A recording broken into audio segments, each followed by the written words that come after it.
Assalamualaikum anak-anak. Berjumpa kembali pada pertemuan IPS kali ini.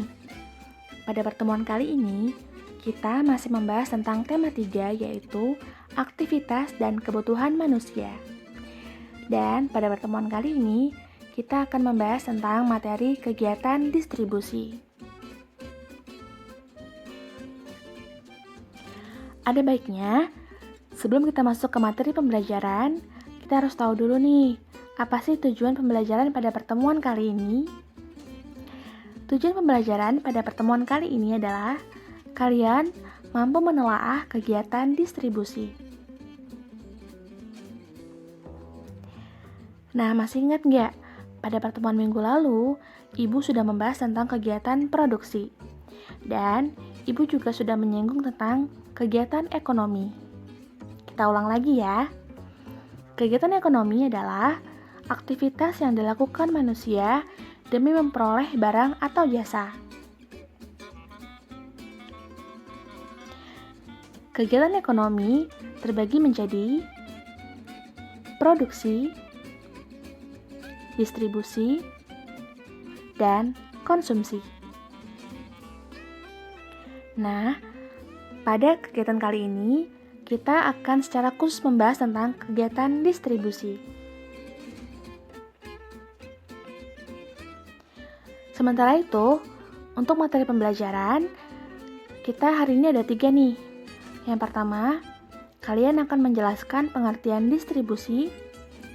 Yang kedua, kalian akan memberikan contoh lembaga distribusi. Dan yang ketiga adalah, kalian akan menjelaskan saluran-saluran distribusi. Pengertian kegiatan distribusi. Barang, hasil produksi, tidak mempunyai nilai guna apabila tidak sampai ke tangan konsumen. Misalnya, tas yang dihasilkan pabrik tidak akan sampai ke konsumen kalau tidak ada yang menyalurkan ke konsumen, baik secara perorangan maupun oleh suatu lembaga. Sebagus apapun barang hasil produksi, tidak ada gunanya apabila barang tersebut tidak dapat dinikmati konsumen. Hasil produksi akan sampai ke tangan konsumen dengan kegiatan yang disebut dengan kegiatan distribusi.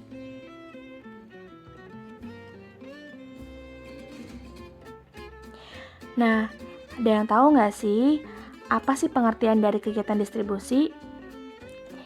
Pengertian dari kegiatan distribusi adalah kegiatan untuk menyalurkan barang atau jasa dari produsen ke konsumen.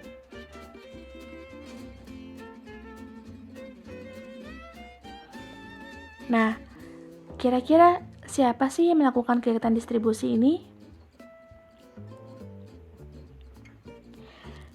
Kegiatan distribusi bisa dilakukan oleh perorangan atau lembaga distribusi atau perantara.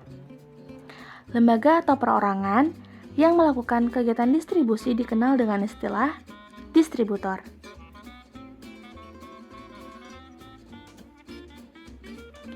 Tujuan kegiatan distribusi. Yang pertama adalah menyalurkan barang dari produsen kepada konsumen. Yang kedua, agar hasil produksi lebih berguna bagi masyarakat. Yang ketiga, kebutuhan masyarakat akan barang atau jasa dapat terpenuhi. Dan yang keempat, agar kontinuitas produksi terjamin.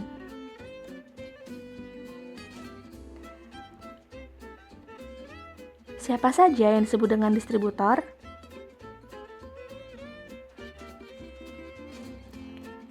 Kita akan mempelajari tentang lembaga distribusi. Yang pertama adalah pedagang, yang kedua adalah perantara khusus, dan yang ketiga adalah importir dan eksportir. Kita mulai dari yang pertama, yaitu pedagang. Pedagang adalah distributor yang membeli barang dengan tujuan untuk dijual kembali atas namanya sendiri. Pedagang ada 2 nih. Ada yang namanya pedagang besar atau grosir, dan pedagang eceran atau retailer. Pedagang besar atau grosir adalah orang atau badan usaha yang membeli barang dalam jumlah besar, kemudian menjualnya lagi kepada pedagang yang lebih kecil. Sementara, pedagang eceran atau retailer adalah orang atau lembaga yang menjual barang dengan dagangan langsung kepada konsumen secara satuan.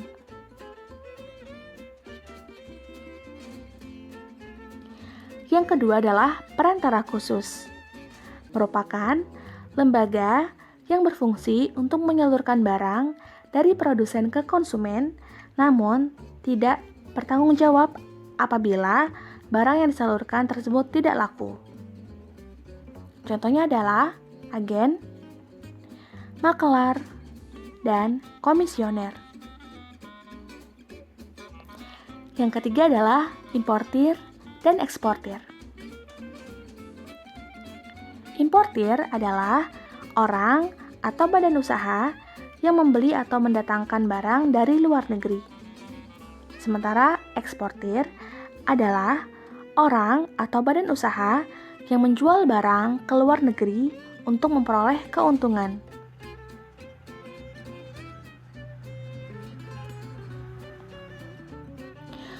Untuk mencapai tujuan distribusi, ada beberapa cara yang dilakukan agar barang sampai kepada konsumen. Cara tersebut antara lain distribusi langsung, yaitu distribusi barang atau jasa tanpa melalui perantara sehingga penyaluran langsung dari produsen kepada konsumen. Contohnya adalah pemilik kafe yang menjual kopi langsung ke konsumennya. Yang kedua adalah distribusi semi langsung, yaitu sistem distribusi dari produsen kepada konsumen melalui pedagang perantara yang merupakan bagian dari produsen. Contohnya adalah seorang penjahit yang menyalurkan kainnya lewat butik. Dan yang ketiga adalah distribusi tidak langsung, yaitu sistem distribusi dari produsen kepada konsumen melalui agen, grosir, pedagang kecil yang bertindak sebagai pedagang perantara. Semakin banyak perantara, harga barang yang dijual akan semakin mahal karena masing-masing perantara ingin mencari keuntungan. Nah, sekian ya pemaparan materi pada pertemuan kali ini. Semoga dapat kalian pahami ya. Untuk materi yang lebih jelasnya, kalian bisa lihat pada buku siswa IPS kelas 7 di halaman 152 sampai 153. Semangat belajar dan tetap jaga kesehatan ya. Sampai jumpa.